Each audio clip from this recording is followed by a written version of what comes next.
Τα τελευταία χρόνια από χημικούς αεροψεκασμούς που το υπέροχο και μοναδικό της κλίμα χειραγωγείται με απώλειες σε καλλιέργειες, που η μονοπόληση των μέσων μαζικής ενημέρωσης δεν αφήνει να ακουστούν οι φωνές μας, που το πολιτικό κατεστημένο έχει ταυτιστεί με ξένα και ντόπια συμφέροντα. Έχουμε υποχρέωση να καταγγείλουμε την απάτη της κλιματικής αλλαγής και της βάναυσης χειραγώγησης του καιρού. Να αγωνιστούμε για το διαπραγμάτευτο δικαίωμα να αναπνέουμε καθαρό αέρα.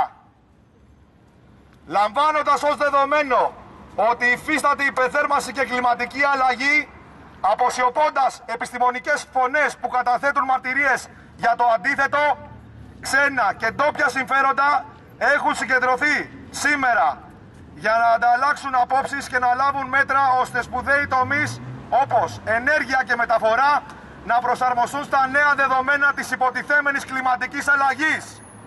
Κρατικοί φορείς, Ινστιτούτα, καθώς και ΜΚΟ που όλα μαζί διαπλέκονται με τον επιχειρηματικό κόσμο, θα αποφασίσουν για το επιχειρηματικό κόσμο, θα αποφασίσουν για εμάς χωρίς εμάς, με καθαρό γνώμονα το ιδιωτικό συμφέρον. Φυσικά και λάμπουν δια της απουσίας του τόσο οι αναφορές στις επίσημες μεθόδους τροποποίησης καιρού, όσο και τις ανεπίσημες, τους βάρβαρους χημικούς αεροψεκασμούς που βιάζουν το κλίμα εις βάρος της υγείας μας.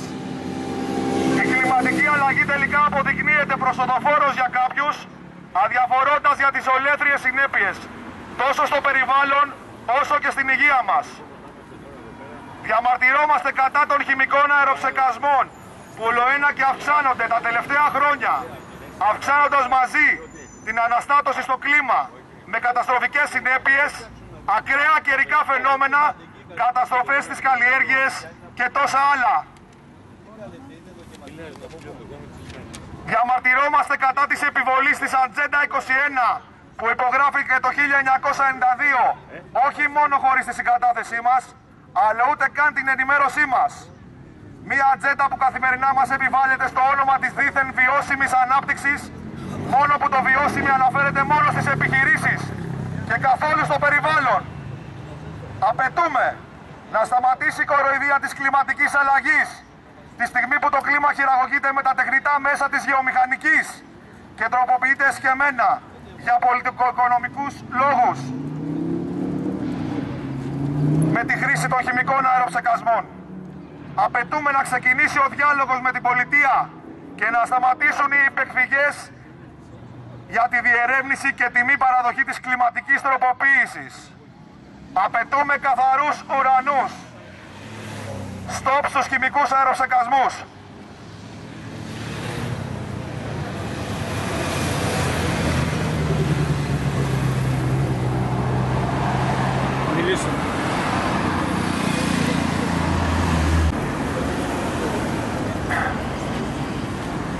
Αυτό που θα γίνει στο ξενοδοχείο που βλέπουμε απέναντί μας από αύριο δεν είναι συνέδριο της επιστήμης. Είναι συνέδριο για το χρήμα και συνέδριο για το κέρδος που παίζει πολύ ελάχιστο ρόλο η επιστήμη. Και για τους λόγους που είπε ο Στέφανος, αλλά επειδή ολόκληρη συζήτηση για την κλιματική αλλαγή είναι απάτη. Δεν είναι μόνο ότι η κλιματική είναι απάτη, μάλλον δεν είναι απάτη. Το ζήτημα είναι τι προκαλεί τα φαινόμενα που βλέπουμε. Κατά πόσο είναι η κλιματική αλλαγή σκόπιμη. Αυτά είναι τα πράγματα που δεν συζητιούνται. Και δεν θα συζητηθεί στο συνέδριο που θα ξεκινήσει από αύριο. Απλώς θα κάνουν την πάπια και θα πούνε ότι υπάρχει μεγάλο πρόβλημα και ίσως κάποια μέρα θα πρέπει να κάνουν αυτό που ήδη κάνουν για δεκαετίες. Δηλαδή τροποποίηση του κλίματος.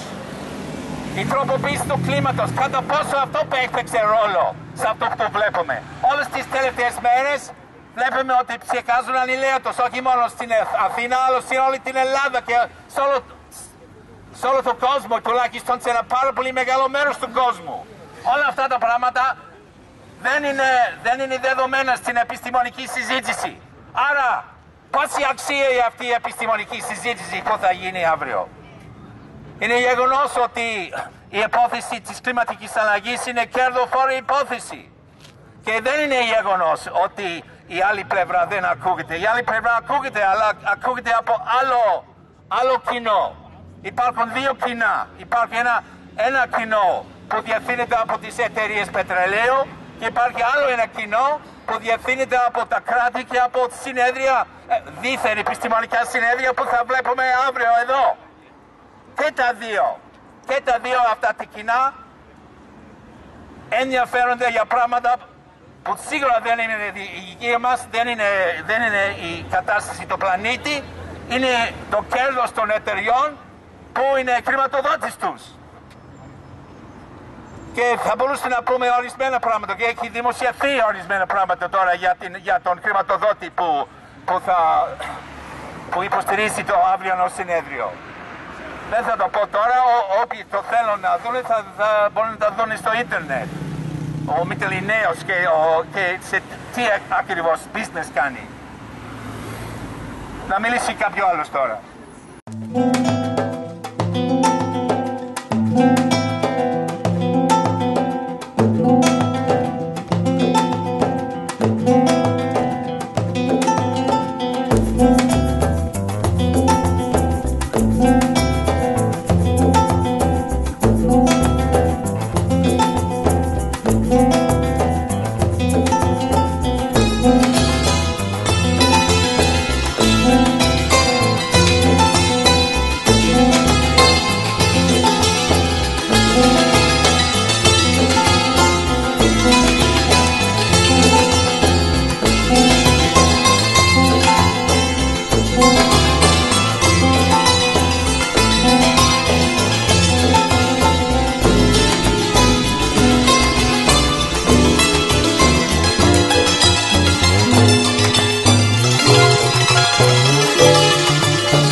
Διαθέσιμος όμως, μπορούμε να το αναθέσουμε το chemtrail.gr, να το επιδοτήσει, να βάζει φωτογραφίες, να το κάνει ως χόμπι.